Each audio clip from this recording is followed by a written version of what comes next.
साथियों नमस्कार, आपका इस YouTube चैनल पर हार्दिक स्वागत है। मैं गोविंद पूनिया आज गणित विषय का अनुपात और समानुपात का पाठ प्रथम लेकर हाजिर हूँ। इसमें हमारे अनुपात और समानुपात से संबंधित महत्वपूर्ण प्रश्न ये है। हमारा पहला क्वेश्चन है 5 किलोमीटर व 3000 मीटर का अनुपात क्या होगा। तो एक तो आपको दे रखा है 5 किलोमीटर और एक आपको दे रखा है 3000 मीटर। तो आपको करना क्या है, किलोमीटर को पहले मीटर में बदलना है। तो 5 किलोमीटर बराबर होते हैं 5000 मीटर। तो ये कर दिया 5000 मीटर और अनुपात 3000 मीटर। दोनों की इकाइयां एक समान होनी जरूरी है। फिर हम ये 3 जीरो से ये 3 जीरो कैंसिल, तो ये आपका अनुपात हुआ 5:3। तो आपने क्या किया, किलोमीटर को पहले मीटर में बदला। 1 किलोमीटर बराबर होता है 1000 मीटर, तो 5 किलोमीटर का हो गया 5000 मीटर और 3000 मीटर का 3000 मीटर। दोनों की इकाइयां अब एक समान है। अब हमने अनुपात ज्ञात किया 5:3।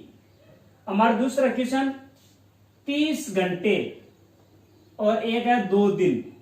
तो आपको क्या करना पड़ेगा, 2 दिन को घंटों में बदलना पड़ेगा। तो ये 30 घंटे अनुपात और ये 2 दिन, तो एक दिन का होता है 24 घंटे, तो 2 दिन का हो गया 48 घंटे। अब हम अनुपात ज्ञात करेंगे। दोनों को 6 से विभाजित, इसको 6 से विभाजित किया 5 बार, इसको भी 6 से विभाजित किया 8 बार। तो हमारा अनुपात आया 5:8। दोनों को हमने 6 से विभाजित किया है, इसको 5 बार और ये 8 बार। तो अनुपात आया 5:8। क्वेश्चन संख्या 3 11:7 का प्रतिलोमानुपात क्या होगा। प्रतिलोमानुपात का अर्थ होता है विपरीत। जैसे आपके पास है 11:7, तो आप लिख दो 7:11। यह हो गया आपका प्रतिलोमानुपात या विपरीत। क्वेश्चन संख्या 4 3:4, 4:5, 5:7 का मिश्र अनुपात ज्ञात करो। तो मिश्र अनुपात हम कैसे ज्ञात करेंगे, 3/4 गुणा 4/5 गुणा 5/7। तो इस तरह मिश्र अनुपात ज्ञात करेंगे। फिर ये 4 से 4 हो गया विभाजित और ये 5 से 5 विभाजित हो गया। अंत में बचा 3/7 यानी 3:7। तो इसका मिश्र अनुपात कितना हुआ, 3:7। प्रश्न संख्या 5 16:9 का वर्गानुपात। तो इसमें आपको क्या करना है, वर्ग का अनुपात ज्ञात करना है। तो वर्ग का अर्थ होता है, जैसे यदि आप 16 का वर्ग करते हो तो 16 का वर्ग अर्थ होता है 16 गुणा 16, और यदि आप 9 का वर्ग करते हो तो 9 गुणा 9। तो इसमें आपको क्या करना है, वर्गानुपात है, तो इसमें आपको वर्ग करना पड़ेगा। किसे, 16 का वर्ग अनुपात 9 का वर्ग। 16 का वर्ग यानी 16 गुणा 16, तो हो गया 256 अनुपात 9 का वर्ग 9 गुणा 9, तो यह हो गया 81। तो यदि आपको पूछा गया वर्गानुपात, तो इसमें आपको क्या करना है, वर्ग करना है। प्रश्न संख्या 6 16:9 का वर्गमूलानुपात। तो इसमें आपको क्या करना पड़ेगा, वर्गमूल करना पड़ेगा। और वर्गमूल कैसा होता है, यह चिन्ह वर्गमूल का है। वर्गमूल 16 वर्गमूल 9। अब यानी हम वर्गमूल कैसे करते हैं, तो सबसे पहले हम अभाज्य गुणन विधि से हम इसका वर्गमूल ज्ञात करते हैं। 2 से विभाजित किया 8 बार, 2 से विभाजित किया 4 बार, 2 से विभाजित किया 2 बार और फिर 2 से विभाजित किया 1 बार। तो इसमें आपको क्या करना है, वर्गमूल के अंदर 2 के जोड़े बनाने हैं। ये 2 और ये 2, तो इन 2, ये जो 2 है इनका 1 बार 2 लिखा जाएगा और इनका भी 1 बार। तो ये हो गया 2 गुणा 2, तो कितना हुआ 4, यानी 16 का वर्गमूल कितना हुआ 4। अब हम यानी 9 का वर्गमूल ज्ञात करते हैं। 3 से विभाजित किया 3 बार और 3 से विभाजित किया 1 बार, तो इन ये जो 3 ये जो 2 बार है इसको हम 1 बार लिखेंगे, तो ये हो गया 3, तो ये हो गया वर्गमूल। तो इसका अनुपात कितना हुआ 4:3। यदि आपको पूछे वर्ग अनुपात तो आपको वर्ग करना है, और यदि आपको पूछे वर्गमूल अनुपात तो आपको वर्गमूल करना है। प्रश्न संख्या 7, 8:27 का घन अनुपात। तो घन अनुपात में क्या करना पड़ता है, आपको घन करना पड़ेगा। 8 का घन का अर्थ होता है घात 3, अनुपात 27 का भी घात 3। तो यदि आप 8 की घात 3 करते हो, 8 गुणा 8 गुणा 8, तो उत्तर आता है आपको 512। आगे दे रखा आपको 27 की घात 3, तो 27 गुणा 27 गुणा 27।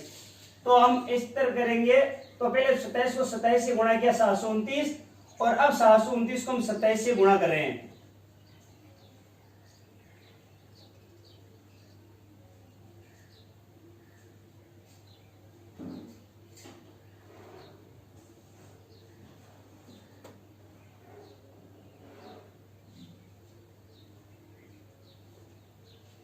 तो 27 की घात 3 यानी 27 गुणा 27 गुणा 27।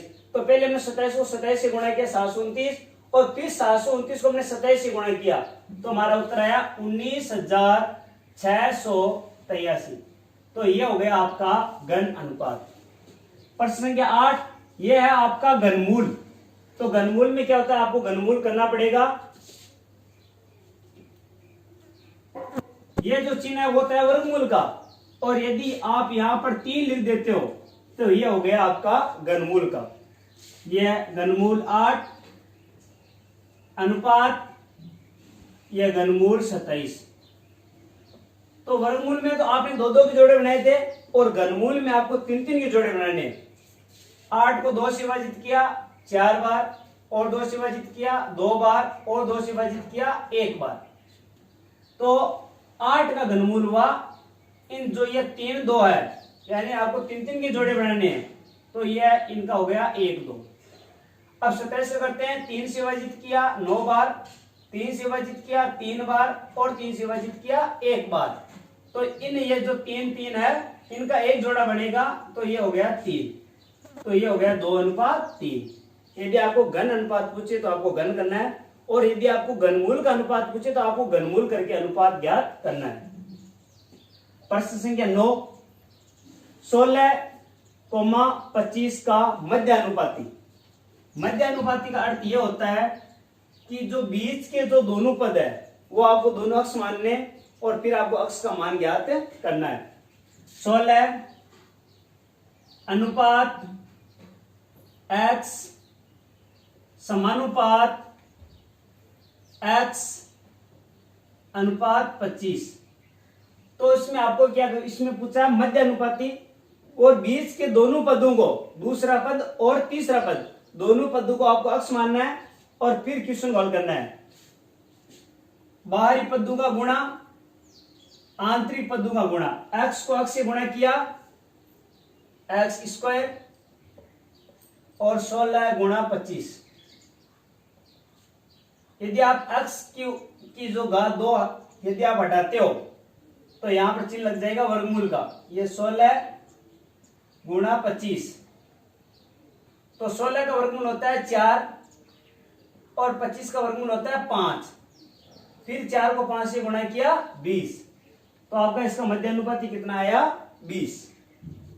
तो मध्यानुपाती की एक विशेष बात यह है कि बीच के दोनों पद, इसका अर्थ है दूसरा पद और तीसरा पद, दोनों पदों को आपको अक्ष मानना है, और फिर बाहरी पदों का गुणा और आंतरिक पदों का गुणा, और बीच में लगाना आपको बराबर का चिन्ह। फिर हमने क्वेश्चन को हल किया तो हमारा अक्ष का मान आया 20।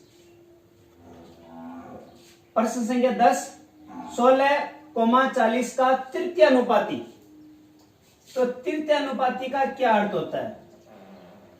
तृतीय अनुपाती का अर्थ होता है कि आपका दूसरा पद को ही तीसरा पद मानना है, और फिर आपको चौथा पद ज्ञात करना है। कैसे?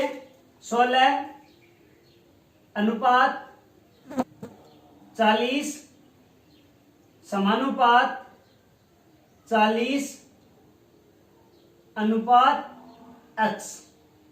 तो ये हो गया आपका तृतीय अनुपाती, यानी दूसरे पद को ही तीसरा पद मानना है और चौथा पद आपको ज्ञात करना होता है। इसमें भी वही नियम लगाना है, बाहरी पदों का गुणा बराबर है आंतरिक पदों का गुणा।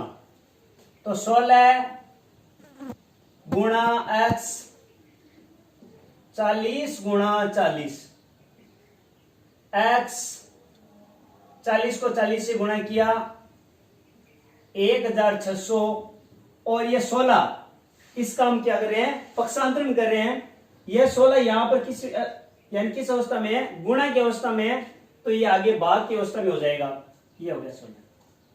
और अब इसको इससे हम विभाजित करेंगे 1600 को, विभाजित किया कितनी बार, 100 बार, तो x का मान कितना आया, 100। तो यह था हमारा